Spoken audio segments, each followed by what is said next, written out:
little Tonka truck. And every time Tito's talking, I can see the little gerbil running around the wheel, trying to get things going. He's up here thanking everybody, and I'm up here to tell everybody you are welcome.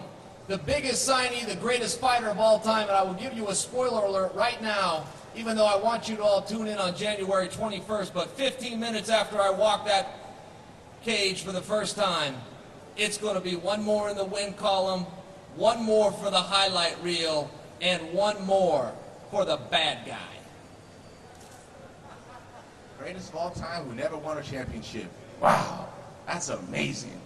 God, you're so full of yourself. Your head is about as big as your arms. I just used your right arm. You're taking my lines now. You know, guys, I was at craft services with Tito a little bit ago. I threw an orange at his head. It stopped a foot before his head and started circling it like in orbit.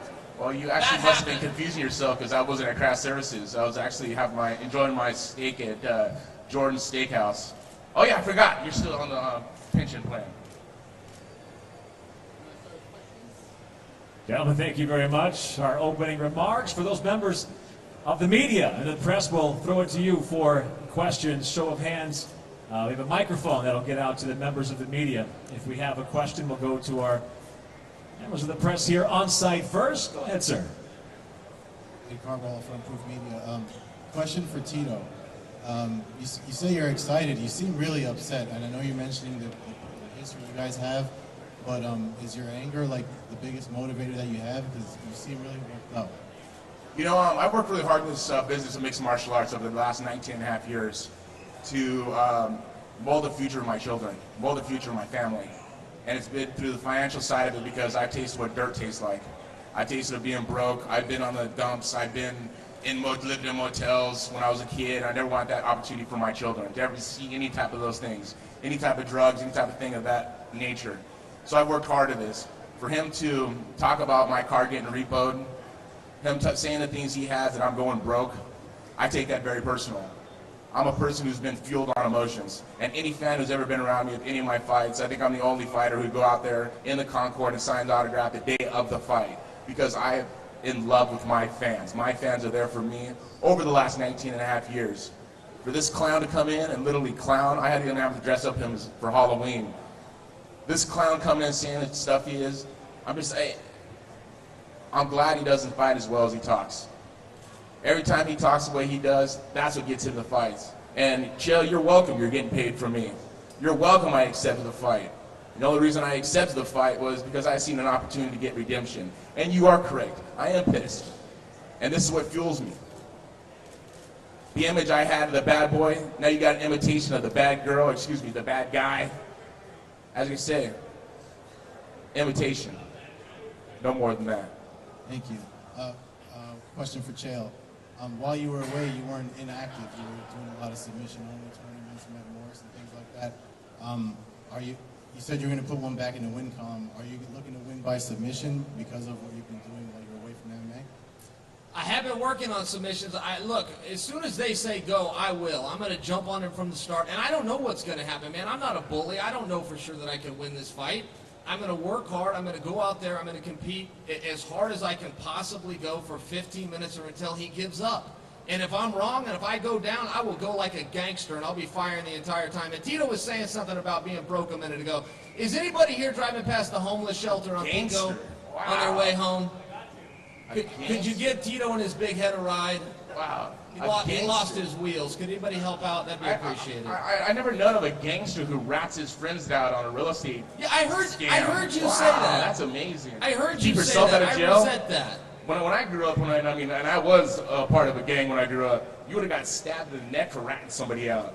Yeah. A rat like you, I think for this fight, I'm going to bring you a big block of cheese so you can feel a nibble off that for a little bit. I'm on your side on this one. That's not accurate. That's amazing. The American gangster who's a rat. Ah. Wow. Hey Tito, for people who don't know, man, like you've been harboring this for over here, on the other side. You've been harboring this for a long time, apparently. Just going back to a previous encounter, and a lot of people don't know the backstory to this, why you harbor this kind of animosity towards him. But what exactly happened? Why do you feel this way about him? Well, actually, it was like I say, it was 20 years ago. We wrestled in college, Division I. He wrestled at Oregon University Ducks. I wrestled at Cal State Bakersfield, the Roadrunners. I wrestled 190 pounds. We dual meeted up in Oregon on my birthday, and he moved up to my weight from 177 pounds up to my weight at 190. I went for an underhook, hit me in a headlock, and put him on my back and pinned me on my birthday in about 30 seconds. And I felt I had so much more to prove. So you know what? I went on to my career. I became the first light heavyweight world champion, defended it for 5 consecutive times, and I was able to make a very luscious and successful career out of what I've been doing over the last 19 years. And little does he know that I kind of pulled him to the side at one of the fights prior to his Anderson Silva fight, and I said, keep talking. You're going to get yourself in bigger fights. Keep talking. I was trying to build him so his name becomes bigger, so this opportunity can come about. Little does he know that this stuff actually has been pre-planned, either in my own mind, of my big head. Yeah, my big head. So I should have actually a really big target for you to hit, if you can hit. But it's been predetermined in my mind what's going to happen. As he says, he don't know how he's going to beat me. So there's a sign of doubt. And that sign of doubt either comes from the steroids he used to do, or he still does, either one, or just the weak mental mind that he has to even do the steroids in the very beginning. Steroids is a sign of weakness. Steroids is a sign of a mentally weak person who can't successfully push himself through the hard, long days of training as an MMA fighter that I've been doing over 19 years. I've gone through 8 major surgeries, 3 neck surgeries, a back surgery, 3 knee surgeries, a reattached retina, and I'm still doing this because I love it. I'm doing it because Scott Coker, Bellator, Spike TV, Viacom have my back and respect me the way I've always wanted to be respected. And to me, number one, and he talks about gangster, I've always learned respect is something you always want to learn. And that's a huge thing in my family is respect. And I've got my respect here. And on January 21st, I'm going to beat the respect out of him. Chael, what do you remember about this encounter? I mean, what did you take from that? I didn't take a whole lot. It kind of went down the way Tito said. We ended up matched up. The match didn't last very long. I come at this from a competitive standpoint. Man, I was fighting at the dog park, and I was watching Tito Ortiz being the world champion. They were putting the belt around his waist, and I was jealous. It came from pure jealousy. When I finally got my chance, I told anybody that would listen, I'm the best fighter in the world. But I was the best fighter a lot longer than I got my opportunity. I could have beat the guys from his generation. I could have beaten the Ortizes and the Liddells. I could have stopped all of these guys, but I couldn't get in there. And I was jealous of what he did. I was impressed by it. Tito says, I've got doubt. Sure, of course I've got doubt. I don't know what's going to happen. I'm not some bully on the playground that chooses fights I know I can win. This is a rough dude. I understand all that. He's got positions I don't want to be in. I understand all of that too, but I will fight anybody, anywhere, at any time, at any weight class. When I started fighting, we didn't have weight classes. We didn't have gloves back then. If they want to bring a scale out and have you step on it the day before, that's fine with me. But eventually my music's going to hit those speakers, and I promise you I will make that walk. This is a question for both you guys here, Tito, Chael. You've done it all. You've made money, you've won championships, you compete in the biggest fights. Why do this? I mean, you guys have both had major surgeries, broken bones, gone through the ringer. What makes you still love this sport after each of you guys have been doing this for a decade plus? You know, I think it comes down to the gym. When I'm in the gym and I'm pushing myself, when I go back home and I look in the mirror and I can be honest with myself and saying, you know what, I never quit. I never doubted myself. I never said I couldn't do it. I don't want to be 50 years old and looking back going, damn, I wish I would have did it just for one more time. I want to get people at home who are sitting on the couch, for our troops that come back from war and have doubts in themselves of going, I can't do this because I'm missing a leg. I can't do this when I'm missing both my legs. I can't do this when I'm missing my arm. I can't do this because I had back surgery. I can't do this because I have eye surgery. I want to give them something to grasp of a motivation of going, you know what, I have a possibility to do this. Not only our troops, but just America in general, or anybody in the world, knowing that, you know what, your mind's more strong, a lot stronger than what you think it is. You just got to push yourself in those positions. And that's what I've done through my career. That's why I love doing this. And someone like Chael call me out on national television, flexing his one big arm, one skinny arm, cool. I have my opportunity. And as Richard Cho said, everything happens for a reason. Seems like everything just falls into place. Either it's God, either it's angels, or either just Scott Coker's doing an amazing job as he's always done to make this fight happen. The reason I do it is because I love this sport, and I love the fans, and I love everything that this company has been treating me. I'm sticking around to kick Wanderlei Silva's ass, and before I get to him next summer, I'm stopping by the Forum in LA on January 21st. Take an ass whooping. And the Legends ass whooping tour is going to begin with Tito Ortiz. Scott, there's a question from Facebook Live. Fans asking, how did this fight come together? You know, that's an interesting question. Tito was already here when I came here two and a half years ago, and you know, we put him in the fight with Stephan Bonner, and then, you know, the second fight, really, we asked him not to fight Liam McGarry, to fight someone else, and you know, he basically demanded that fight, so we let him fight Liam, and we said, okay, well, now who's Tito going to fight? So we started talking about different opponents. Rampage Jackson came up, and different, you know, but when we signed Chael, we said, this is the fight, this is the perfect fight to do, and really, Chael's signing came at a time where he wasn't even on our radar because we thought he was under contract, but I got the call. I mean, honestly, I would say 10 days later we made the deal, and we were really excited because we said, okay, now that just opens up this division. Like you said, this is the first fight, January 21st, but, you know, Chael has Wanderlei Silva out in front of him. He told me he wants to fight Fedor Emelianenko if we come to a deal with Fedor. He wants to fight Rampage Jackson. There's a lot of great fights ahead for both these gentlemen here at Bellator. This is for Tito Ortiz, Eddie Mercado here with Bloody Elbow. Now, you lost to Chael in your collegiate days, and you said you saw a chance for redemption. Does that mean you're going to go out and try to out-wrestle Chael? You know, I watched every one of Chael's fights, and he says he don't like to be the bully. Every one of his fights, he likes to be the bully. I'm going to be the bully in this fight. I'm going to push him around. He doesn't realize that how big a 205-pounder I truly am. You got to understand, this is a juiced-up 185-pounder. I'm a true 205-pounder.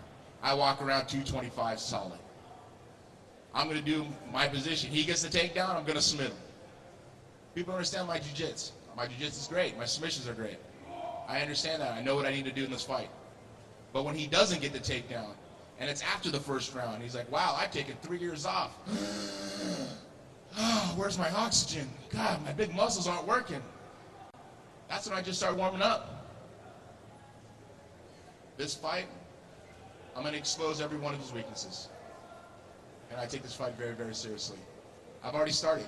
Like I said, as Scott says, I've been in this company now for 3 years. I've been training. I've been sparring. I've been doing these things. As he's been doing his little podcast. So there's a little shout out for your podcast you do. For the whole 100,000 viewers you got or whatever. My life is fighting. This is what I love to do. And on January 21st, he's going to feel the wrath of Tito Ortiz. And for Chael, what are you going to do to this guy? I mean, you beat him once in a collegiate match. You're going to do the same thing? You're going to try to put him on his back, or are you going to throw hands with him? Look, I like kicking ass. I like the competition. I like getting ready and walking out there whether I feel like it or not. That's what drives me. That's what keeps me motivated about it.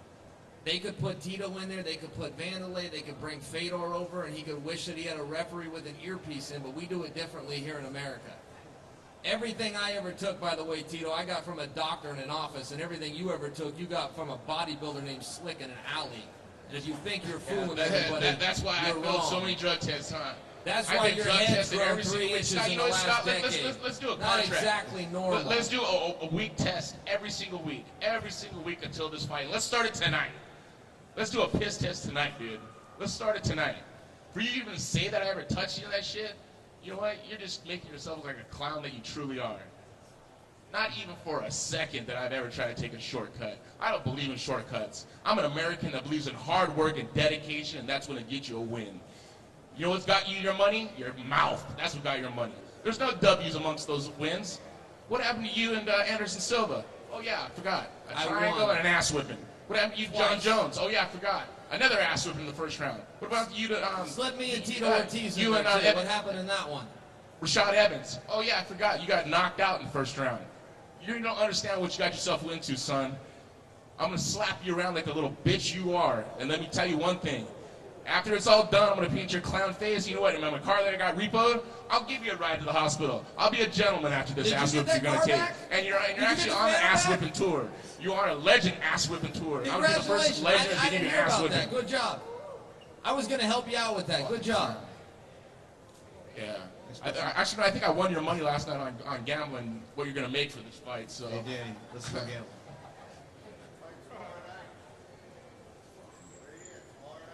All right, gentlemen, for those that might have just joined us here live or in the live stream, I think it's a press fucking game. This ain't no conference game.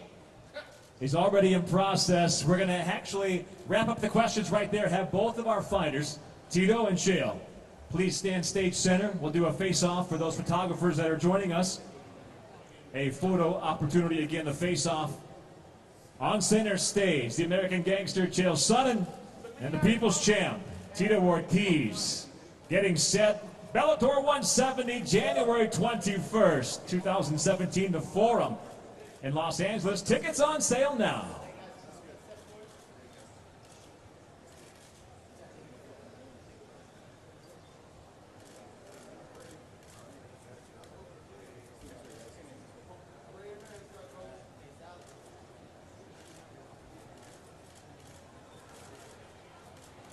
I promise each and every week we get this fucking ass.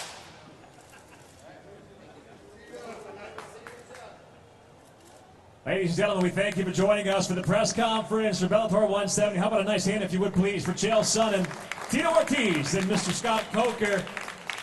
And again, they're fighting at light heavyweight. As you know, tomorrow night here at Mohegan Sun, light heavyweight title is on the line. Mr. Wonderful Phil Davis challenges the champion, Mr. Liam McGeary. It's happening right here tomorrow night and live and free on Spike. Bellator 170, Sonnen and Ortiz, live and free on Spike, January 21st, 9 p.m. Eastern Time. So tune in again live on Spike. Tickets at Ticketmaster.com or information at Bellator.com. Hey, thank you for joining us for the live press conference here at Mohegan Sun and on the live stream. And again, don't forget, tomorrow night, Bellator MMA from Mohegan Sun live on Spike, 9 p.m. Eastern Time. Thanks again, everyone.